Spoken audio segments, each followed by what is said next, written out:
Is the heat getting to you, Bob Squad?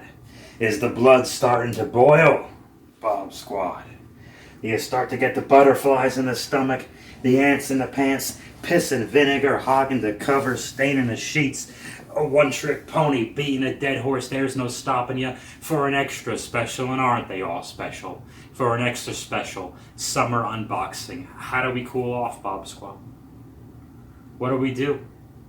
Do we carry this sweat rag every single place we go? I do. But sometimes you gotta go one step further. Sometimes you gotta do something no one else is willing to do. Sometimes, with both feet, you gotta jump right in the pool. And is there anyone who jumps right in the pool better than Merman? That's right, Masters of the Universe, Lop Merman, Ocean Warlord, exclamation point, with modern posing retro play. That's who we're funboxing today. And wait a minute. It can't be hot all day long. Eventually the sun goes down. Eventually the lights go out. Eventually you can't see where you're going and things start to go bump in the night. And what happens then, Bob Squad? Things get a little spooky. They get a little haunted. And maybe it's your mind playing tricks on you. But maybe it's something you don't understand. Maybe it's something only so terrifying that it only comes out at night. Maybe. It's Masters of the Universe Scareglow. Well, okay, we're going to get the Scareglow. But right now, we're going to talk about Lop Merman from the Masters of the Universe. I'm really excited to have this figure here. There was a Merman that came out, I think it was in the second wave of the Masters of the Universe. I never got a chance to get him. Saw him once in a store, passed up. Big mistake at the time, but then I'm glad I did, because I think this much fancier, better Lop Merman comes out. And I appreciate him very much. He's got, unlike the first one they had roughly a year ago, he's got some yellow gloves and yellow boots, more color, more of a shield. His eyes are a little buggy, more cartoon-like, but he's such a classic villain. Like, I put him up there with Beastman and Evil Lyn and Triclops as like the Skeletor henchman and henchwoman. Why does it say LOP on the front of this package? First of all, because this package is so pretty, I kind of put off to taking this guy out. And that's the thing with the funboxings, that I always want to take them out and show you. Sometimes like, man, they look really good there. So I waited a bit.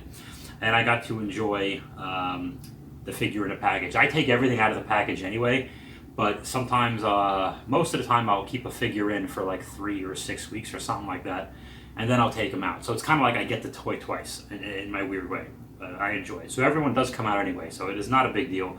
I have enjoyed him on my shelf. What does Lop mean? Well, some people believe, some fanboys, as the internet likes to call on them and make them feel bad. They say that the original Masters of the Universe toys were going to be called Lords of Power, but that was changed because the Mattel executives thought that had a religious connotation to it, and they didn't want Lords of Power to be the name of the action figure line, so they came up with Masters of the Universe, which is really tedious for adults to say, let alone children.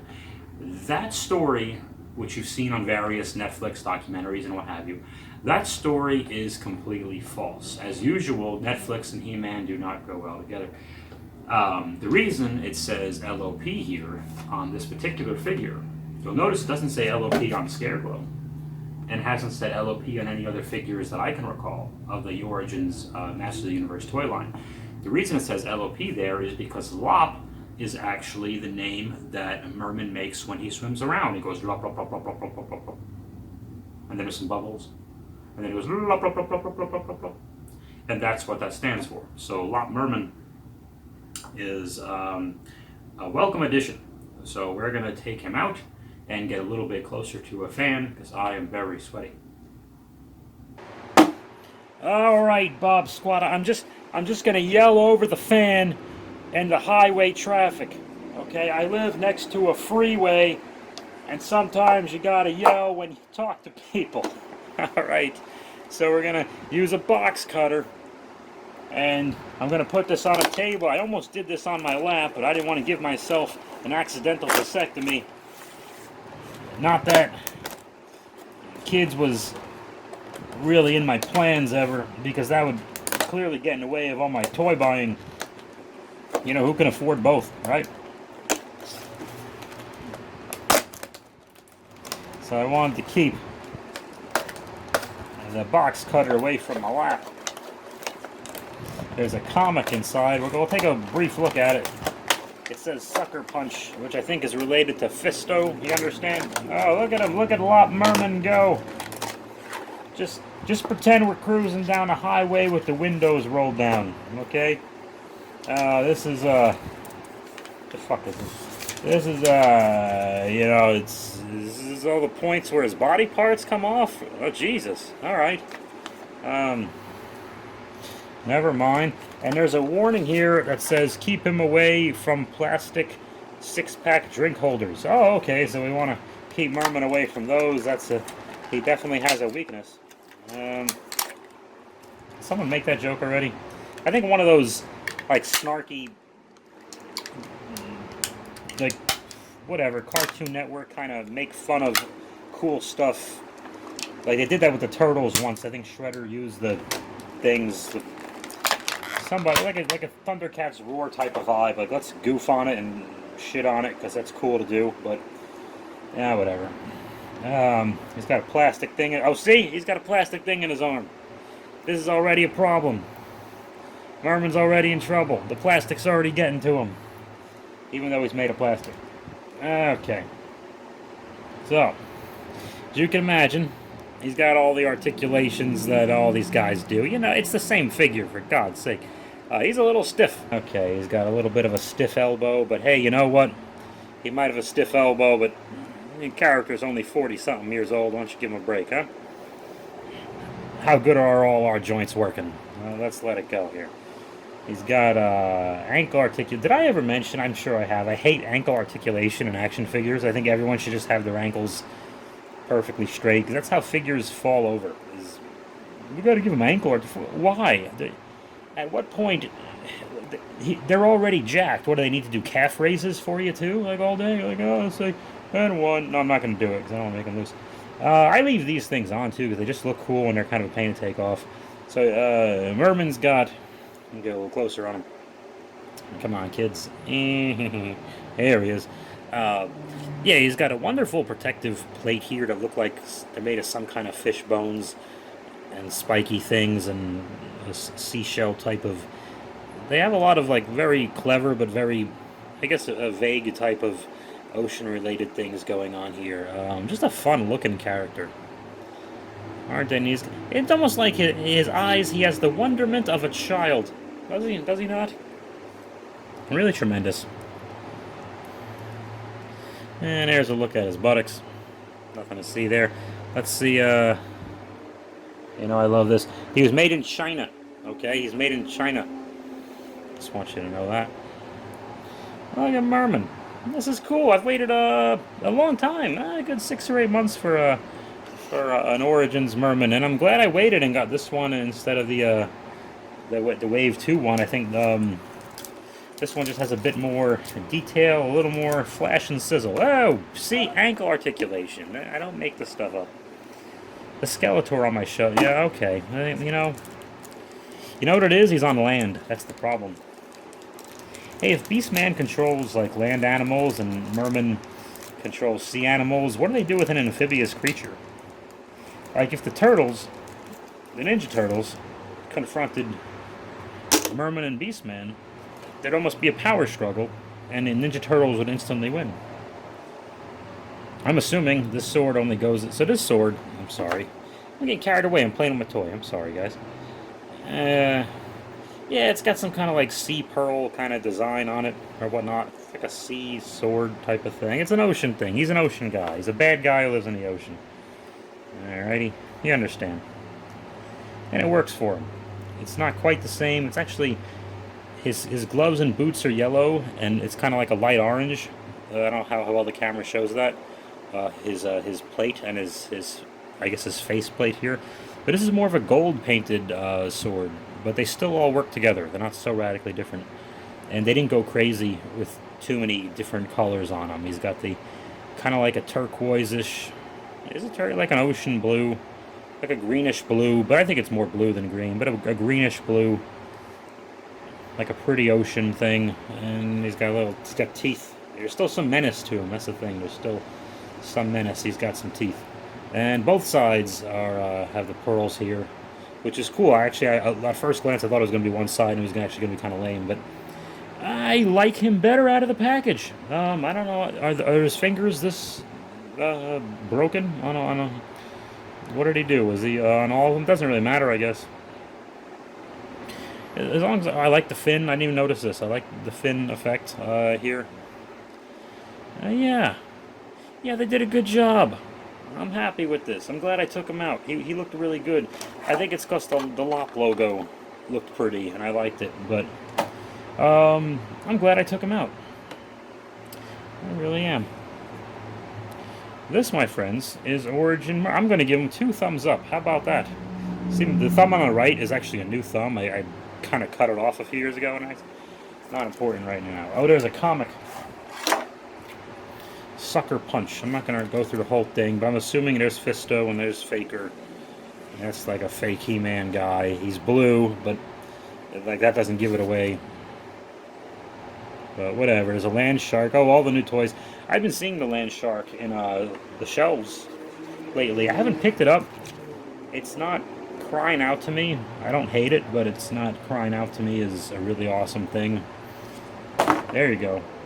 I think it's now I'm so used to the awesomeness of G.I. Joe vehicles that and He-Man vehicles are, you know, at the risk of being snooty, they are a little bit pedestrian. They're kind of a more imagination and kind of like preschool based, and none of them really have. I was lucky enough to have a few as a kid, but none of them really had great nostalgia for me. For me, Castle Grayskull and the Fright Zone really stuck out to me as like I guess the play sets more than the figures. It's like half the figures seems like they can fly anyway, so it really didn't. I don't know. Doesn't he get around by water? Who knows? Let's take a look at Scareglow. Here is Scareglow, you filthy barbarians. Hey, actually, you know what I forgot to do? See, this is why I don't do too many Funboxings. I actually kind of suck at these. I don't know what I'm doing, but I like to show you the best I can. This is the card art on the back of the Merman. And there's Tila on a unicorn. It's a horse with a horn. I don't think I should have to explain that. And it says, Ruler of Rakash. Rakash is, it's like a Korean restaurant down the street from me on Convoy Street. It's in a complex. That's not important right now. I made that up. As ruler of Rakash, Merman orders the monsters of the deep at the behest of the evil Skeletor. Okie dokie. Well, that makes perfect sense. I think you get it. One of the things I love about G.I. Joe and file cards is you get to learn about these complex characters, but sometimes it's also a relief with Masters of the Universe, where the character is pretty much as simple as you think it is. They save the complexities more for the main characters and the Man-at-Arms, Tila, Sorceress, Prince Adam, King Randor type of relationships, and Merman is an evil ocean guy. So sometimes I like that. I'm like, okay, cool, I got it. Because if I wanted to make my own Son Bob Masters of the Universe episode, I don't have to research nearly as hard. I'm halfway through. I've watched 65 of the 130 of those on Amazon. I've watched the first 65. So I'm getting the feel for how they talked, so I can hopefully do it justice and do a good job for you guys when I make one. Scareglow. Scareglow is a character that all the hardcore toy guys and MOTU guys seem to know about that I really didn't know much about. Keep in mind, I was born in 80, so in 85, a little bit of 86 was all my He-Man time, so I was all about... My brother had a He-Man and Skeletor, but the dog liked to only chew the feet off the main characters, so really, Roboto, Cyclone, Hordak, and Too Bad were like my guys, really. And I had the Fight Zone, which is really awesome. Scareglow, I knew nothing about, and I'm sure the commercials would jog something in my memory, but because he glowed in the dark and he was an evil ghost, evil ghost of Skeletor.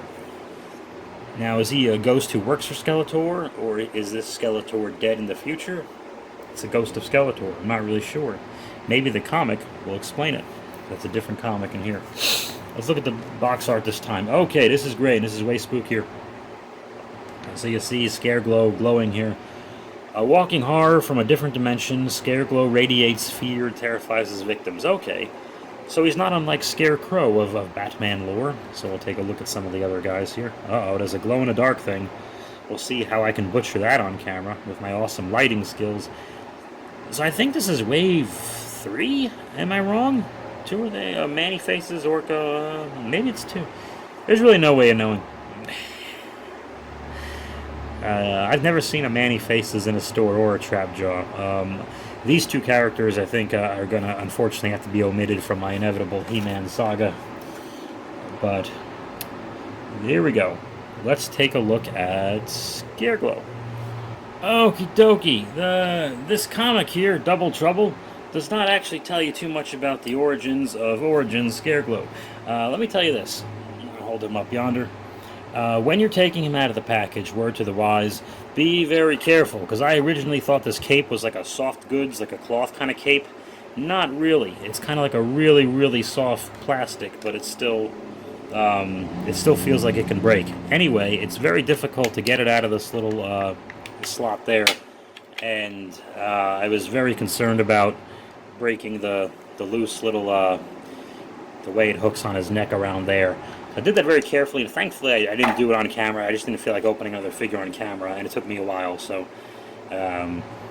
be very careful. But maybe for the better, so the cloth isn't going to rip, and we're adults, I'm not beating the crap out of them. I think he might have looked better in a package. I tell you, this might have been one of those. Now, he looks cool. He's definitely menacing, because he has that translucent, glowing, whatever kind of plastic. Maybe he's just different. My eyeballs just aren't as used to him. He has the same webbed feet as everybody else. This scythe thing was really difficult to get him to actually hold, either move his thumb around a bit. Yeah, I could already tell he is going to be, just because of this cape, it is a little bit difficult to maneuver him around. So he is definitely going to be more of a stoic presence in my cartoons later to come. But visually, he's terrific. A lot of basic He-Man recolored parts, the weird furry shorts and the same Skeletor type of webbed feet and the same muscle, the same body, and same kind of head here. I mean, he could... So my understanding is that whenever he originally came out, 86-ish, I guess, that it was just one of those retool as much as possible, give him a light, easy gimmick, and get him out there on shelves type of situation. And I think his cult status kind of just superseded whatever the toy or whatever, or the cult status superseded the toy's relevancy in a line, and I don't think this character ever appeared on the cartoon. Not the Filmation cartoon, obviously.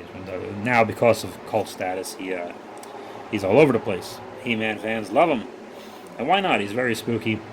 I would love to see him do something with Zodak. You have a cosmic guidance figure who kind of transcends three-dimensional normalities, if you will, and Scareglow, of course, being an apparition, would do the same.